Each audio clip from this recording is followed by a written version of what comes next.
주제 파악 좀 해. 이 나이에 멍들면 더 흥한 거 몰라? 당장 내 눈앞에서 꺼지라고. 화려한 VIP 분장실, 재벌가 재혼녀 채아린이 전처 윤미경의 멱살을 잡고 구석으로 내동댕이 칩니다. 쓰러진 미경 씨의 팔에는 시퍼런 멍이 들어가고 할인이 다시 한번 손을 치켜든 일촉즉발의 순간, 그때였습니다. 열려있던 문을 걸어 잠그며 나타난 도현석 회장. 아내의 폭행 현장을 목격한 그의 손에는 말리는 지팡이 대신 22년 전 죽은 아이의 심장 소리가 담긴 녹음기와 이혼 합의서가 들려 있었습니다. 계속해봐. 이 방 소리까지 녹음되는 거 잊었나? 도대체 왜 회장은 아내의 폭력을 지켜보며 문을 잠갔을까요? 그리고 22년 전 사라진 아이의 심장 소리는 왜 저기서 들려오는 걸까요? 가슴을 후벼 파는 충격적인 진실, 지금 바로 시작합니다. 이야기 시작 전에 구독과 좋아요를 눌러주세요. 더 많은 분들이 이 사연을 함께 들을 수 있습니다. 그리고 지금 어디에서 듣고 계신지 댓글로 남겨주시면 그곳까지 따뜻한 인사를 전해드릴게요. 여러분의 이야기도 궁금합니다. 그럼 오늘의 이야기 시작합니다. 화려한 샹들리에가 빛나는 재단 리허설 현장. 60살 윤미경 씨의 거친 손이 허공에서 멈칫했어요. 그녀가 들고 있던 수십 장의 행사 식순표가 바닥으로 와르르 쏟아졌기 때문이죠. 미경 씨의 실수로 놓친 게 아니었어요. 맞은편에 선 채아린 이사가 들고 있던 큐시트로 미경 씨의 손등을 내리쳤던 겁니다. 이 나이 먹고 손이 둔해서야. 오늘 VIP들 오시는데 행사 망치려고 작정했어요? 할인의 목소리는 높지 않았지만 리허설을 하던 스태프들의 동작을 멈추게 할 만큼 날카로웠어요. 미경 씨는 붉게 부어오른 손등을 감출 새도 없이 황급히 무릎을 꿇고 종이를 줍기 시작했습니다. 사실 재회 후 지난 6년이 다 이렇지는 않았어요. 처음 2년은 할인이 미경 씨를 투명 인간 취급했었죠. 그러다 미경 씨가 행사 문서 관리 쪽으로 업무를 배정받은 뒤부터 할인의 괴롭힘은 아주 집요하고 구체적으로 시작되었답니다. 할인은 쭈그리고 앉은 미경 씨의 손가락 바로 앞을 뾰족한 구두굽으로 툭툭 찼습니다. 마치 길가에 있는 돌멩이를 치우는 듯한 태도였죠. 미경 씨가 주워 모은 서류 끝자락에는 선명한 구두 흙자국이 남았고 그녀의 무릎 관절에서는 뚝 하는 둔탁한 소리가 났지만 미경 씨는 입술을 안으로 말아물 뿐 아무 대꾸도 하지 않았습니다. 그저 묵묵히 흙 묻은 종이를 제품으로 가져올 뿐이었죠. 리허설이 끝나고 스태프들이 썰물처럼 빠져나간 연회장 구석. 미경 씨는 구겨진 식순표를 다림질하듯 거친 손바닥으로 꾹꾹 눌러 펴고 있었어요. 할인은 그런 미경 씨 곁을 지나치며 마시고 있던 얼음물 컵을 테이블 위에 쾅 소리 나게 내려놓더군요. 컵 안에 있던 물이 튀어 미경 씨의 낡은 블라우스 소매가 젖어 들어갔지만 할인은 사과 대신 턱을 까딱이며 차갑게 지시했습니다. 그거 다 젖어서 VIP석엔 못 올리겠네. 새로 인쇄하지 말고 이참에 손글씨로 다시 작성하세요. 잉크 냄새보단 그쪽 정성이 더 낫지 않겠어요? 수백 장이 넘는 명단을 당장 손으로 쓰라니 명백한 억지였지만 미경 씨는 젖은 소매를 걷어올리며 조용히 고개를 숙였습니다. 할인이 또각거리는 하이힐 소리를 내며 멀어지자 그제야 미경 씨는 욱신거리는 오른쪽 손목을 다른 손으로 감싸쥐며 펜을 들었어요. 바로 그때였습니다.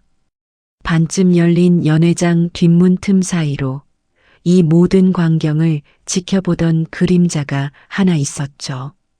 이 재단의 주인이자 그룹의 총수 도연석 회장이었습니다. 현석은 지팡이를 짚은 손에 핏줄이 설 정도로 힘을 잔뜩 준 채 미경 씨의 붉게 부어오른 손등과 불편하게 굽혀진 다리를 뚫어져라 응시했습니다. 당장이라도 안으로 들어가 할인을 꾸짖을 것 같던 그는 입을 굳게 다문 채 깊은 숨을 한 번 내쉬더군요. 그러고는 품 안에서 무언가를 꺼내 미경 씨가 잉크를 찾으러 잠시 자리를 비운 사이 책상 위에 조심스럽게 올려두었습니다. 잠시 후 자리로 돌아온 미경 씨의 눈에 낯익은 갈색 종이 봉투가 들어왔어요.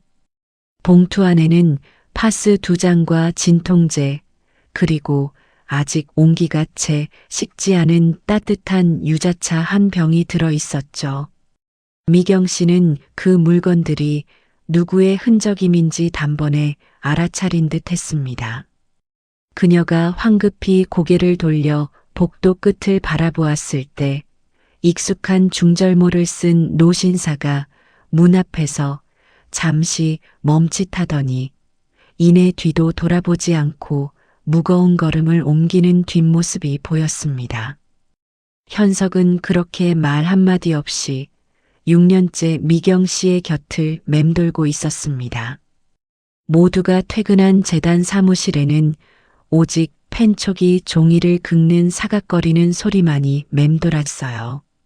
미경 씨는 할인이 지시한 대로 수백 명의 VIP 명단을 한자 한자 손으로 옮겨 적고 있었죠.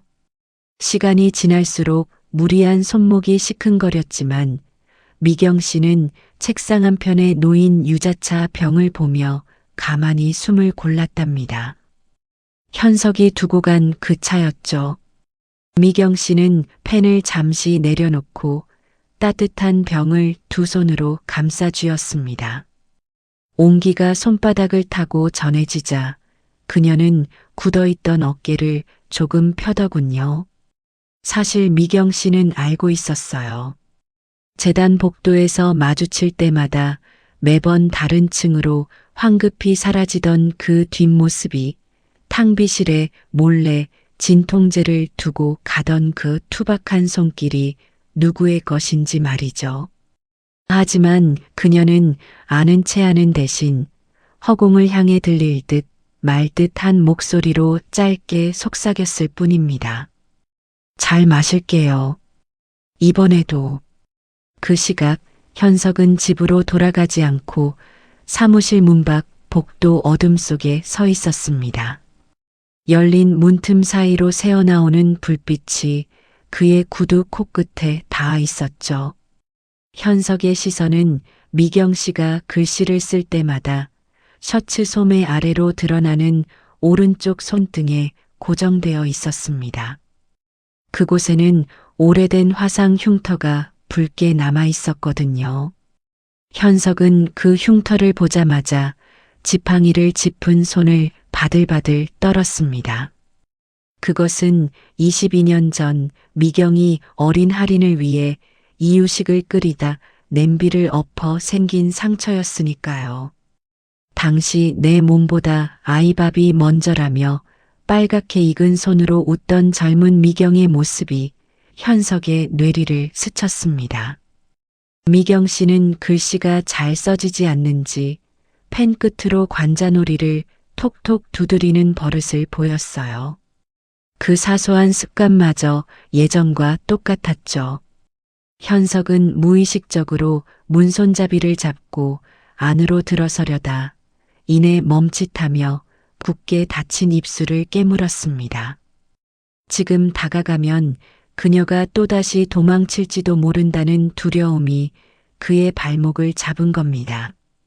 대신 현석은 양복 안주머니에서 낡은 수첩을 꺼냈어요. 그리고 수행 비서인 박정우 팀장에게 전화를 걸어 평소와 달리 낮고 무거운 목소리로 지시를 내렸습니다. 정우야, 내일부터 집무실 CCTV 각도 조정해라. 사각지대 없이 소리까지 전부 녹음되게. 그것은 단순한 보안 강화가 아니었어요.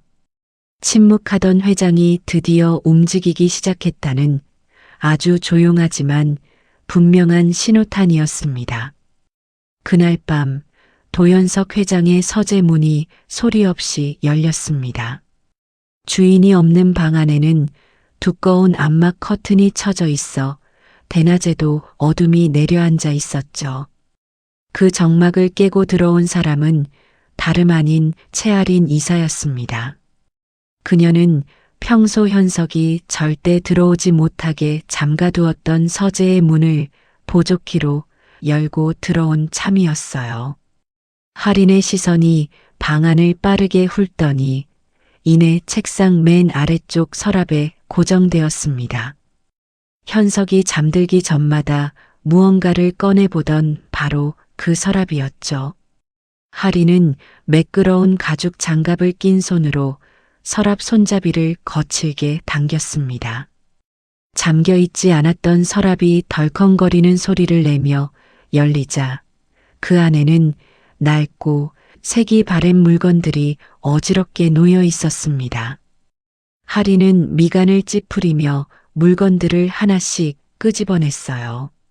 먼지 쌓인 흑백 사진 한 장, 끝이 뭉툭해진 연필, 그리고 보라색 벨벳 주머니에 담긴 작은 상자가 나왔습니다.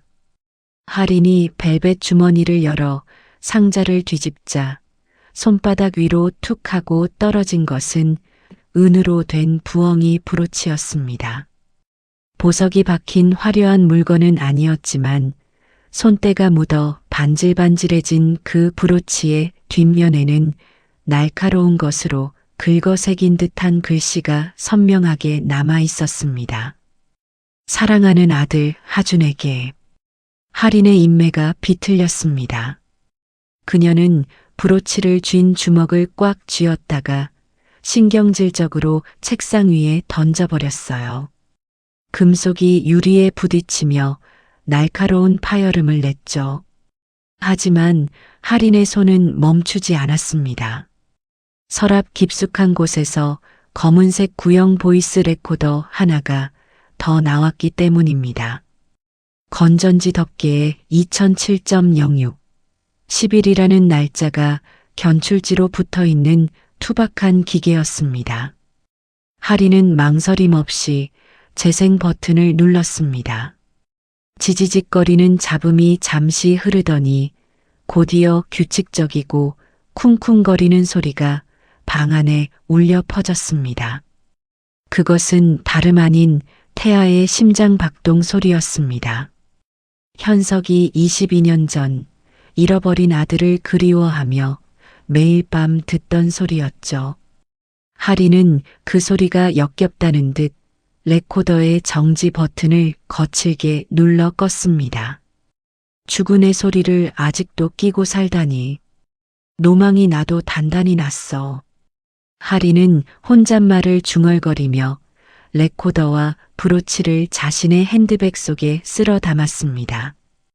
이 물건들이 미경 씨와 현석을 연결하는 끈이라는 것을 본능적으로 직감했기 때문이죠.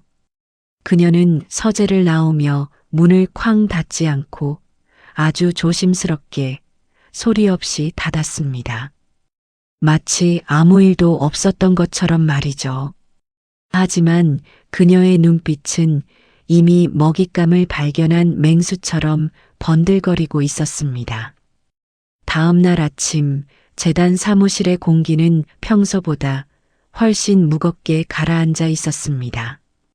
미경 씨가 밤새 손으로 작성해 책상 위에 올려두었던 VIP 명단 파일이 사라졌기 때문입니다.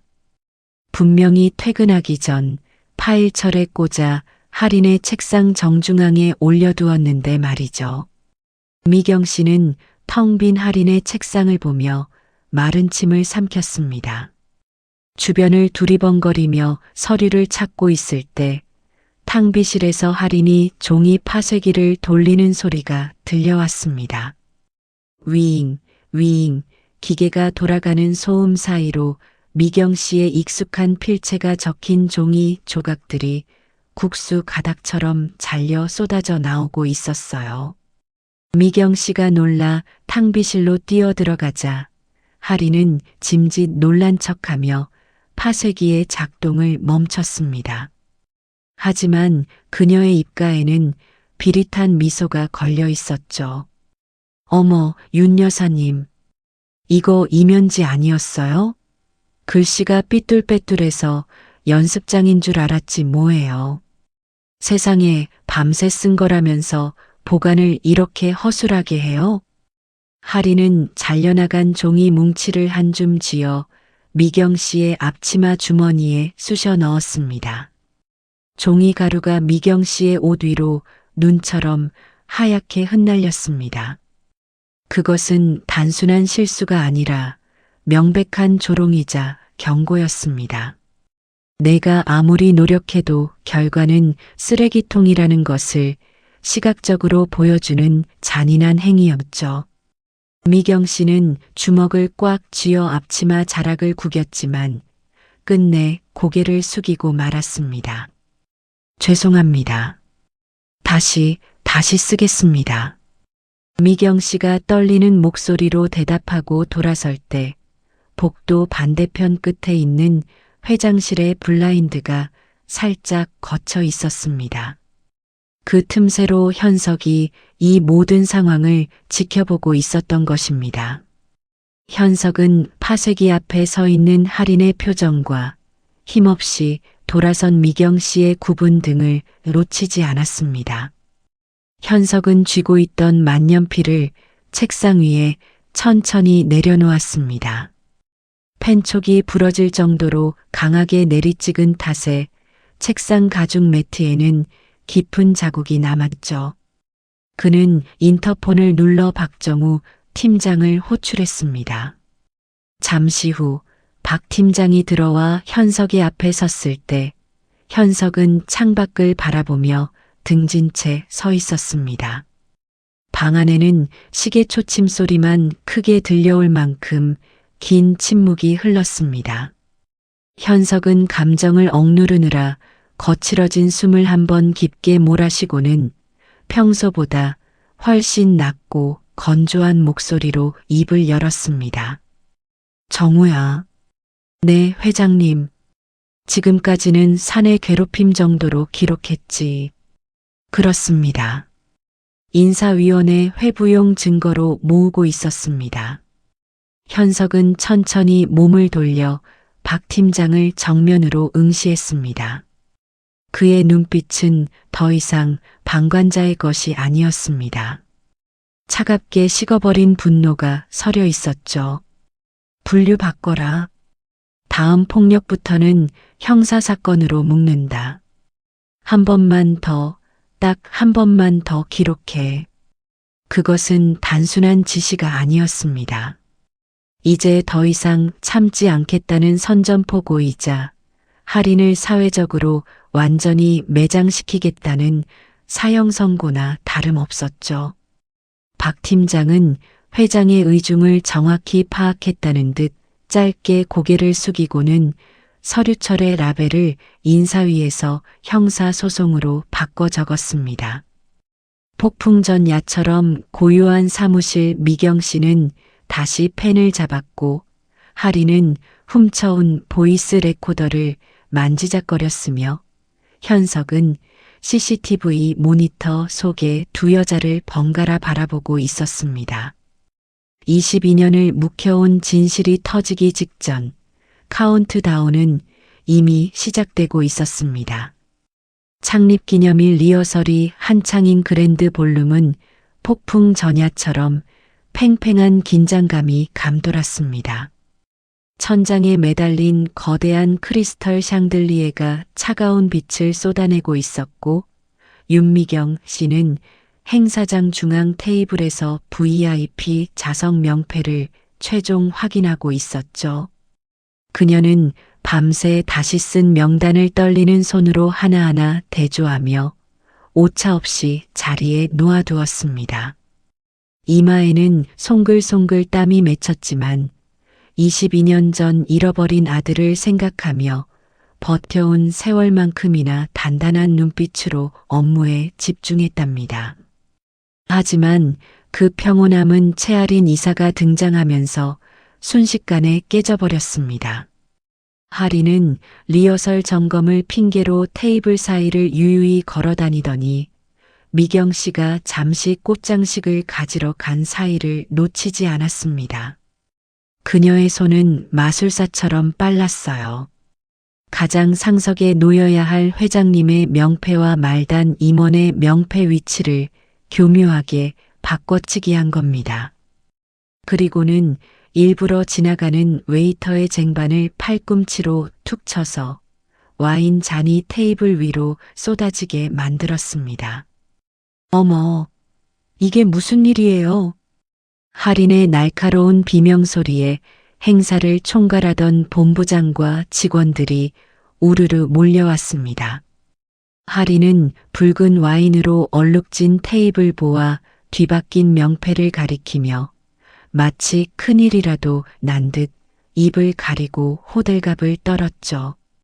윤 여사님, 아까 명단 다시 쓰시더니 눈이 침침하셨나 봐요. 회장님 자리에 김 상무님 명패를 놓으면 어떡해요? 거기다 와인 잔 관리도 안 하고.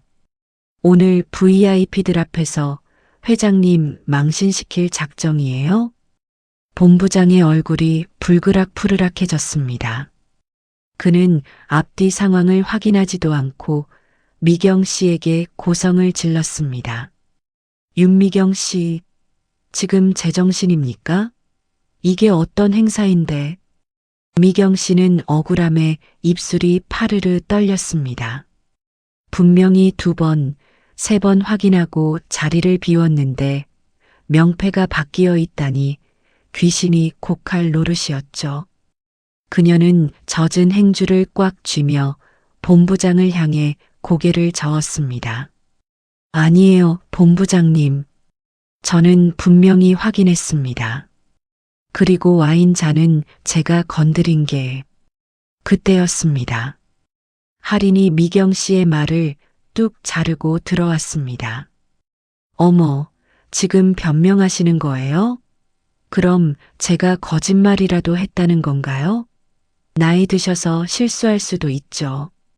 인정하고 사과하면 될 걸 왜 이를 키우세요? 할인은 사람들 앞에서 미경 씨를 실수하고도 인정 않는 뻔뻔한 노인으로 몰아가고 있었습니다. 주변 직원들의 수군거림이 화살처럼 날아와 미경 씨의 가슴에 박혔죠. 미경 씨는 숨이 막혀오는 것 같았지만 더 이상 물러설 곳이 없다는 것을 직감했습니다. 그녀는 쥐고 있던 행주를 테이블 위에 내려놓으며 처음으로 고개를 똑바로 들고 할인을 응시했습니다. 그리고 평소와 달리 낮지만 단단한 목소리로 말했습니다. 그만하세요. 순간 연회장의 정적이 흘렀습니다. 항상 죄송합니다만 반복하던 미경 씨의 입에서 나온 의외의 반격이었으니까요. 할인의 눈썹이 꿈틀했습니다. 공개적인 장소에서 당한 반격에 자존심이 상한 할인은 본부장에게 눈짓을 보냈습니다. 본부장님, 리허설 방해되니까 이분 좀 내보내세요. 제가 따로 교육하겠습니다. 할인은 미경 씨의 팔목을 거칠게 잡아 끌고 행사장 구석에 있는 VIP 분장실로 향했습니다. 사람들의 시선이 닿지 않는 곳으로 끌고 가려는 속셈이었죠.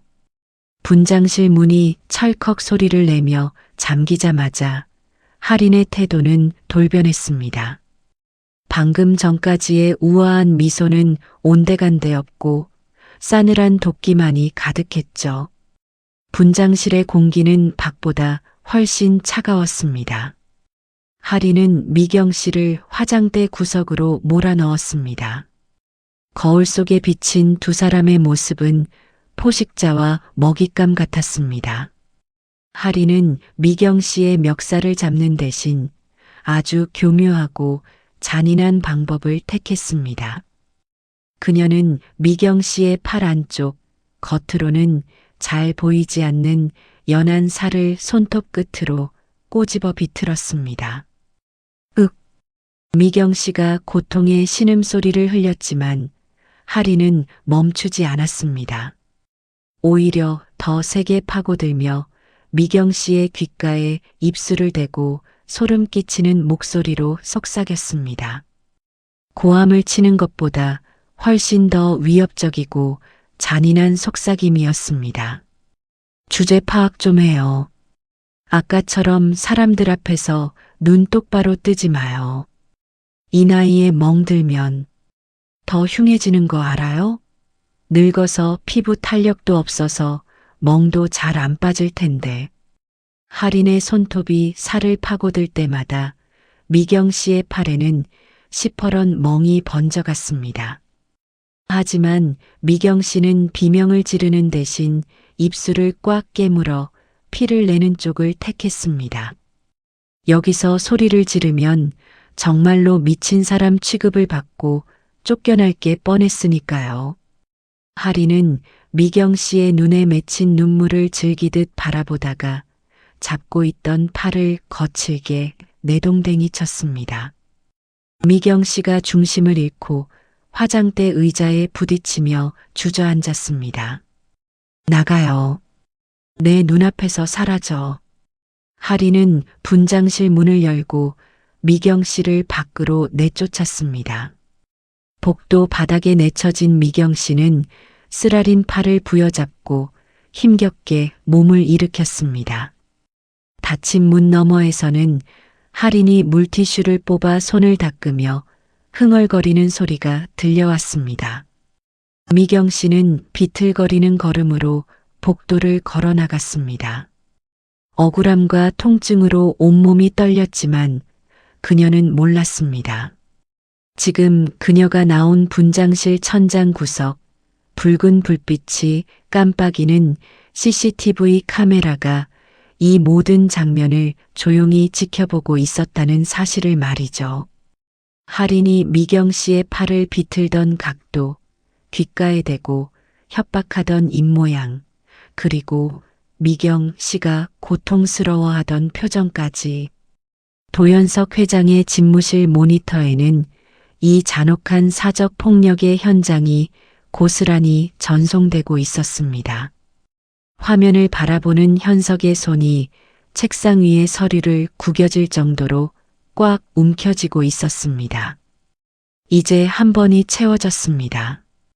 인내가 끝나고 심판이 시작될 시간이었습니다. 모두가 떠난 재단 사무실에는 컴퓨터 본체가 돌아가는 웅웅거리는 소리만 낮게 깔려 있었습니다. 윤미경 씨는 하린이 퇴근 직전 던져주고 간 USB 메모리를 컴퓨터에 꽂고 있었죠. 쓸데없는 옛날 파일들 용량만 차지하니 싹 다 지우라는 지시였지만 꼼꼼한 성격의 미경 씨는 삭제하기 전 파일 내용을 하나씩 확인하고 있었습니다. 마우스 커서가 2002년 병원 감사 자료 백업이라는 폴더 위에서 멈췄습니다. 미경 씨의 검지가 떨리는 손으로 더블 클릭을 하자 모니터 화면에 빛바랜 스캔 문서 하나가 떠올랐습니다. 그것은 22년 전 미경 씨가 도연석 회장 몰래 아이를 낳고 떠났던 바로 그 병원의 수술 동의서 원본이었습니다. 지금까지 하리는 현석에게 친모가 아이를 버리고 도망갔다고 거짓말을 해왔었죠. 하지만 화면 속 문서 하단, 특이사항란에는 전혀 다른 진실이 적혀 있었습니다. 산모의 골반 협착 및 과다출혈 예상, 산모 생명 위독 가능성 있음, 산모 본인이 본인 생명보다 태아 우선 구명을 강력히 요구함, 자궁 적출동의 완료. 미경 씨는 자신의 필체로 적힌 서명, 윤미경 세 글자를 어루만지며 입을 막았습니다. 아이를 버린 게 아니었습니다.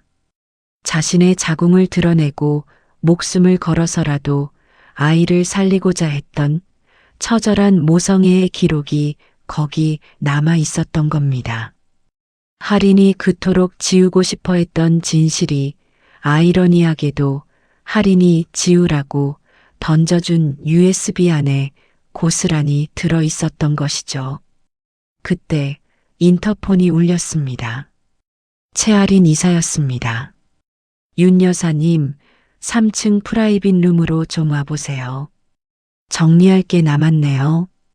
미경 씨는 떨리는 손으로 해당 문서를 출력해 품에 안고 3층으로 향했습니다. 방음벽으로 둘러싸인 프라이빗 룸은 숨막힐 듯 고요했습니다. 할인은 긴 소파에 다리를 꼬고 앉아 테이블 위에 기이한 물건들을 늘어놓고 있었습니다. 녹이 쓴 보이스 레코더와 뒷면이 긁힌 부엉이 브로치였죠. 할인은 미경 씨가 들어오자마자 레코더의 재생 버튼을 눌러버렸습니다. 쿵, 쿵, 쿵, 쿵. 정적을 깨고 규칙적인 박동 소리가 방 안을 가득 채웠습니다. 22년 전 현석이 그토록 사랑했던 뱃속 아이 하준이의 태아 시절 심장 소리였습니다. 미경 씨의 눈동자가 그 소리에 맞춰 흔들렸습니다. 그녀는 본능적으로 테이블 쪽으로 한 걸음 다가갔지만 할인은 코웃음을 치며 잔인한 말을 뱉어냈습니다. 이 소리 진짜 지겹지 않아요? 회장님은 이걸 무슨 보물단지처럼 끼고 살더라고요. 죽은 애 심장 소리가 뭐 그리 좋다고. 할인은 레코더를 손가락으로 까닥거리며 미경 씨의 눈을 똑바로 쳐다보았습니다. 그리고 결정적인 한마디를 아주 나른하고 권태로운 목소리로 던졌습니다. 죽은 애 소리로 산 사람 잡네요, 정말. 그 순간이었습니다. 굳게 닫혀있던 프라이빗 룸의 문이 열렸습니다. 쾅 하는 소란스러운 등장이 아니었습니다. 아주 묵직하고 단호하게 문이 열리더니 도연석 회장이 수행비서 박정우 팀장과 함께 안으로 들어섰습니다. 현석의 얼굴은 그 어느 때보다 차갑게 굳어 있었습니다. 그는 할인을 쳐다보지도 않은 채 테이블 위에 두툼한 서류 봉투 3개를 내려놓았습니다. 탁, 탁, 탁. 규칙적인 소리가 심장 박동 소리와 섞여 묘한 긴장감을 만들어냈죠. 할인이 당황하며 몸을 일으켰습니다. 회장님? 여긴 어떻게 해? 하지만 현석은 대답 대신 박 팀장에게 손짓했습니다. 박 팀장은 무미건조한 목소리로 태블릿 PC 화면을 띄워 할인의 눈앞에 들이밀었습니다. 화면 속에는 불과 몇 시간 전 VIP 분장실에서 할인이 미경 씨의 팔을 비틀고 귓가에 협박을 속삭이던 CCTV 영상이 선명하게 재생되고 있었습니다. 최할인 씨, 업무방해, 협박, 그리고 상해 혐의입니다. 분장실 CCTV는 사각지대 없이 음성까지 녹음된다는 걸 잊으셨나 봅니다. 박 팀장의 건조한 설명 뒤로 현석이 내려놓은 서류 봉투의 겉면 글씨가 할인의 눈에 들어왔습니다. 이혼 합의서, 형사 고소장, 그리고 해임 통지서였습니다. 현석은 할인이 쥐고 있던 보이스 레코더를 바라보며 끓어오르는 분노를 억누른 채 낮게 말했습니다. 한 번에 다 몰린 느낌인가? 아니지. 자넨 22년 동안 날 속였고 6년 동안 이 사람을 괴롭혔어. 내가 참아준 시간의 대가라고 생각하게. 할인의 얼굴이 백지장처럼 하얗게 질렸습니다. 그녀는 변명이라도 하려는 듯 입을 달싹였지만 현석은 더 이상 그녀에게 눈길조차 주지 않았습니다. 현석의 시선은 오직 한 사람 구석에 서서 떨고 있는 미경 씨에게로 향해 있었습니다. 현석이 미경 씨에게 다가가려던 찰나 미경 씨가 먼저 움직였습니다. 그녀는 테이블 앞으로 천천히 걸어가 시끄럽게 울리고 있는 보이스 레코더에 손을 뻗었습니다. 할인이 만지지 마. 라고 소리칠 틈도 없이 미경 씨는 아주 조심스럽고 소중하게 정지 버튼을 눌렀습니다. 뚝! 심장 소리가 멈추고 방 안에는 다시 정적이 찾아왔습니다. 미경 씨는 레코더를 끄는 그 손길 하나로 자신이 더 이상 숨어 지내는 죄인이 아님을 증명해 보였습니다. 그녀는 품에 안고 있던 수술동에서 원본을 꺼내 현석의 떨리는 손에 쥐어주었습니다.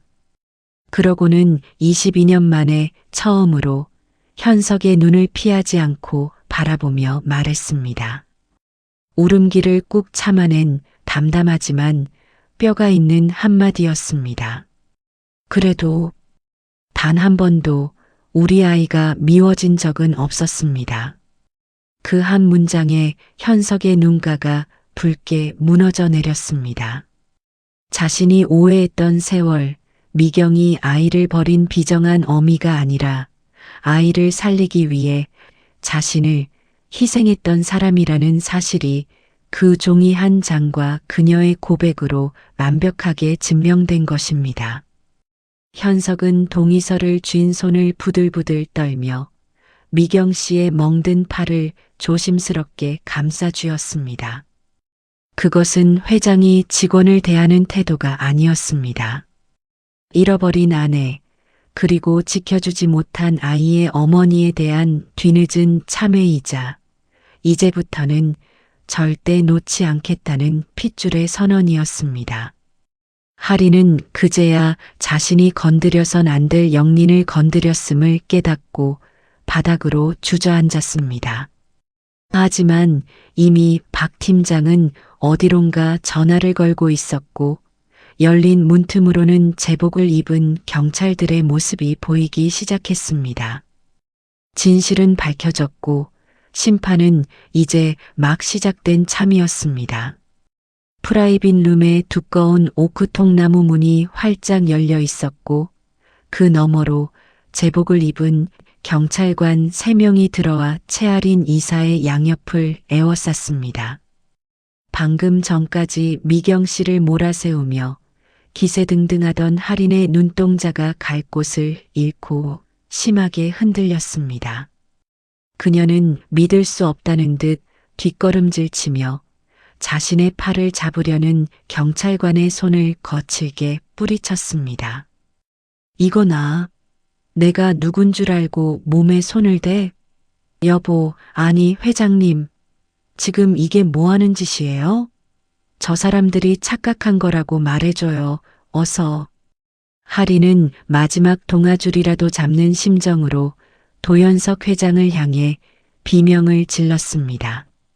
하지만 현석은 이미 등을 돌린 채 미경 씨의 떨리는 어깨를 감싸고 있을 뿐 할인에게는 시선조차 주지 않았습니다. 그 차가운 침묵이 할인에게는 그 어떤 욕설보다 더 무겁고 두려운 형벌로 다가왔을 겁니다. 그때 현석을 대신해 앞으로 나선 것은 박정우 팀장이었습니다.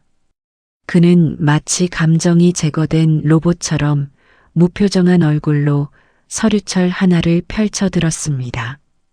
그리고 또박또박한 발음으로 할인이 저지른 죄목들을 법전 읽듯이 읊어 내려갔습니다. 채아린 씨, 현재 당신에게 적용된 혐의는 단순 폭행이 아닙니다. 형법 제257조 상해죄, 제283조 협박죄, 그리고 형법 제314조 업무방해죄입니다.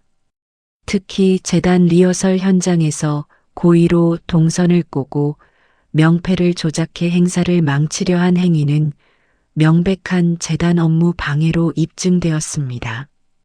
박 팀장은 서류 한 장을 넘겨 붉은색 밑줄이 그어진 부분을 할인의 눈앞에 들이밀었습니다. 그것은 경찰 조사용 증거 목록이 아니었습니다. 바로 재단 임원 계약서와 할인이 현석과 결혼할 당시 작성했던 혼전 계약서의 사본이었죠. 그리고 여기 귀하가 직접 날인한 윤리 강령 제3조를 보시죠. 임직원 및 배우자는 타인에게 물리적, 언어적 폭력을 행사할 시 즉시 직위를 해제하며 이로 인한 모든 법적 책임을 진다. 또한 혼전 계약서 제12항 배우자에게 귀책 사유가 있는 형사 사건 발생 시 위자료 및 재산 분할 청구권은 영원으로 한다. 영원이라는 단어가 박 팀장의 입에서 나오는 순간 할인의 다리가 풀린 듯 휘청거렸습니다. 그녀가 그토록 지키려고 발버둥 쳤던 재산, 명예, 그리고 회장 사모님이라는 타이틀이 그 종이 한 장으로 인해 신기루처럼 사라지는 순간이었습니다. 할인은 얼굴이 불그락푸르락해져서는 악에 받친 목소리로 소리쳤습니다. 웃기지 마. 고작 종이 쪼가리 하나로 날 쫓아내겠다고? 내가 이 그룹을 위해 헌신한 게 얼만데. 변호사 불러. 내 변호사 오기 전까진 한 발짝도 못 나가. 할인은 테이블 위에 놓인 크리스털 잿더리를 집어 던질 듯이 손을 치켜들었습니다. 하지만 그 손은 허공에서 멈춰질 수밖에 없었습니다. 옆에 서 있던 경찰관이 순식간에 할인의 손목을 낚아채 등 뒤로 꺾어 제압했기 때문입니다. 최할인 씨, 현행범 체포 과정에서 저항하시면 공무집행 방해까지 추가됩니다. 얌전히 가시죠. 철컥.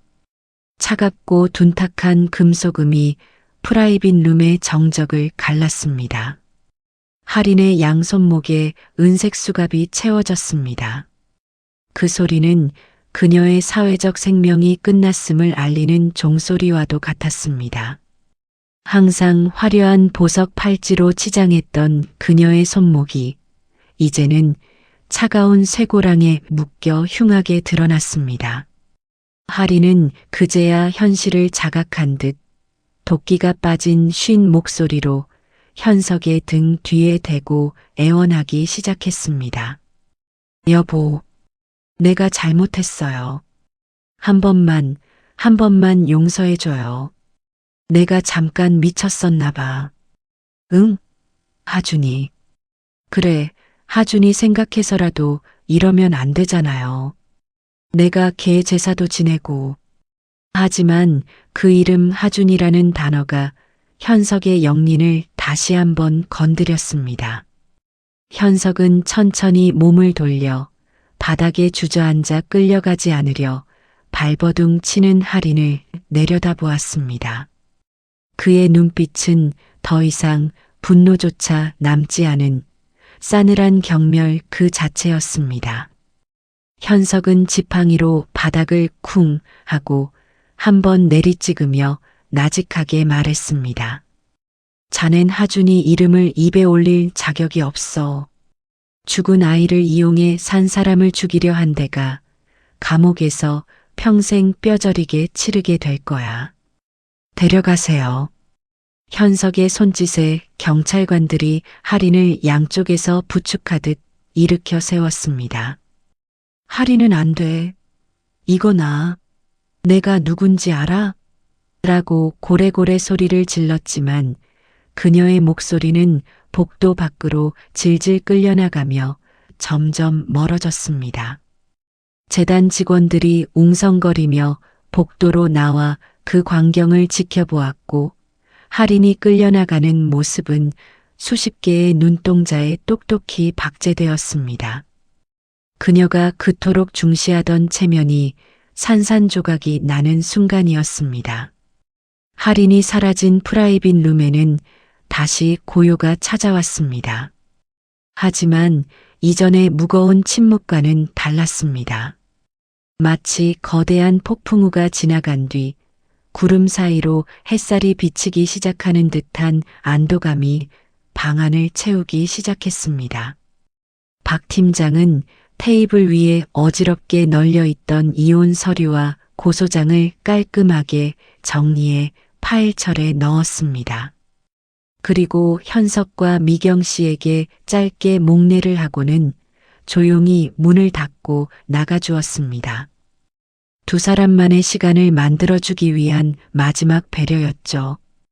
방 안에는 이제 현석과 미경, 단 두 사람만이 남았습니다.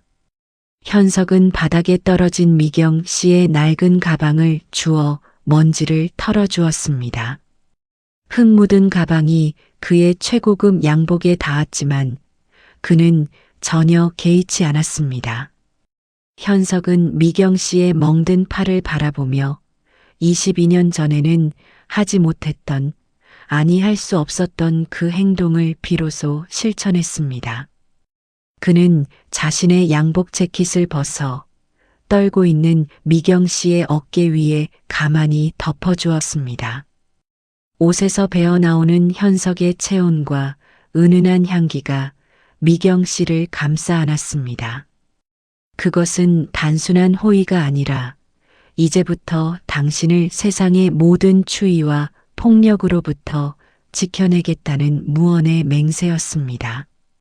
미경 씨는 어깨를 감싸는 묵직한 무게감에 비로소 긴장이 풀리는지 다리에 힘이 풀려 휘청거렸습니다. 현석이 얼른 그녀를 부축해 소파에 앉혔습니다. 22년 동안 엇갈렸던 두 사람의 시선이 이제야 비로소 장애물 없이 온전하게 서로를 마주 보고 있었습니다. 밖에서는 경찰차의 사이렌 소리가 요란하게 멀어지고 있었지만 두 사람이 있는 방 안은 세상 그 어느 곳보다 평온했습니다. 정의는 바로 세워졌고 이제 남은 것은 치유뿐이었습니다. 한 달이라는 시간이 흘렀습니다. 폭풍우처럼 몰아치던 소송과 경찰 조사의 소란스러움은 거짓말처럼 사라지고 서울 외곽에 위치한 추모수목원에는 평온한 바람 소리만이 가득했습니다. 늦은 오후의 햇살이 나뭇잎 사이로 부서져 내려 흙길 위로 반짝이는 그림자를 만들어내고 있었죠. 그 고즈넉한 흙길을 두 사람이 천천히 걸어 올라오고 있었습니다. 도연석 회장과 윤미경 씨였습니다. 현석은 여전히 지팡이를 짚고 있었지만 그 걸음걸이는 예전처럼 위태로워 보이지 않았습니다. 툭툭. 지팡이가 흙바닥에 닿는 규칙적인 소리가 숲속의 새소리와 어우러져 듣기 좋은 박자를 만들어냈습니다. 현석이 잠시 숨이 차는지 걸음을 멈추자 앞서 걷던 미경 씨가 자연스럽게 멈춰 섰습니다. 예전 같았으면 죄송합니다라며 안절부절 못했을 그녀였지만 지금은 그저 현석이 호흡을 고를 때까지 가만히 기다려주더군요. 재촉하지 않는 그 침묵이 참으로 편안해 보였습니다. 두 사람이 멈춰선 곳은 양지바른 언덕 위 아기 소나무 한 그루가 심어진 자리였습니다.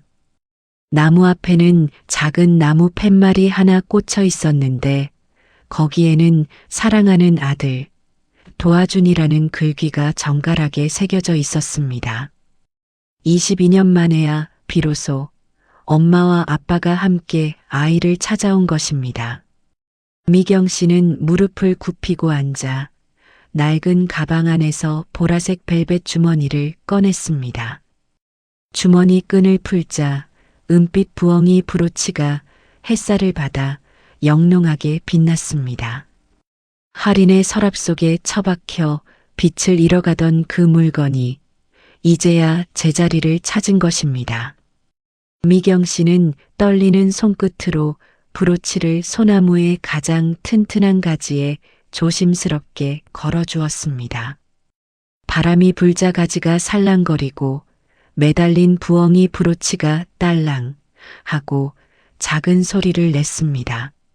마치 아이가 엄마를 보고 웃는 듯한 소리였습니다. 미경 씨는 거친 손바닥으로 까칠한 소나무 잎을 아주 오랫동안 쓰다듬었습니다. 차마 닿지 못했던 아이의 머리카락을 만지듯 그 손길에는 22년의 그리움과 미안함이 고스란히 묻어났습니다. 하지만 미경 씨는 울지 않았습니다. 대신 입가에 아주 옅은 그러나 따뜻한 미소를 머금었죠. 그녀는 나무를 향해 마음속으로 수천 번 되뇌었던 인사를 건네고는 천천히 자리에서 일어났습니다.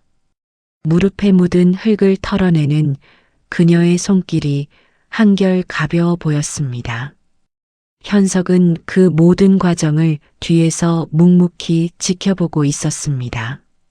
그는 다가가서 미경 씨를 안아주거나 위로의 말을 건네는 대신 지팡이를 고쳐 잡으며 나직하게 한마디를 건넸습니다. 그것은 사랑 고백보다 더 깊고 사과보다 더 무거운 약속이었습니다. 미경 씨, 이번엔 당신이 숨쉬는 속도에 맞추겠습니다. 평생을 앞만 보고 달리며 아내를 외롭게 했던 남자, 그리고 자신의 속도를 죽이며 그림자처럼 살았던 여자. 그 엇갈렸던 시간이 이제야 비로소 하나의 리듬을 찾은 것입니다. 미경 씨는 현석을 바라보았습니다. 깊게 패인 주름과 백발이 성성한 남편의 얼굴에서 그녀는 22년 전 자신을 사랑했던 젊은 남자의 눈빛을 다시 찾아냈습니다. 미경 씨는 조용히 고개를 끄덕이며 현석에게 손을 내밀었습니다. 내려가요. 현석 씨, 회장님이 아닌 현석 씨. 그 호칭 하나로 두 사람 사이의 차가운 벽은 완전히 허물어졌습니다. 현석은 투박하고 거친 미경 씨의 손을 자신의 크고 따뜻한 손으로 꽉 잡았습니다. 두 손이 맞닿은 곳에서부터 온기가 퍼져나가 서늘했던 숲속의 공기마저 데우는 듯 했습니다. 두 사람은 맞잡은 손을 놓지 않고 천천히 산책로를 내려갔습니다. 누구 하나 앞서거니 뒤서거니 하지 않고 나란히 발을 맞추며 걸어가는 뒷모습 위로 붉은 노을이 내려앉았습니다. 숲속에는 바람에 흔들리는 나뭇잎 소리와 두 사람의 자박거리는 발걸음 소리만이 평온하게 울려 퍼졌습니다. 그 소리는 마치 이제부터 시작될 그들의 잔잔한 여생을 축복하는 연주곡처럼 들렸답니다.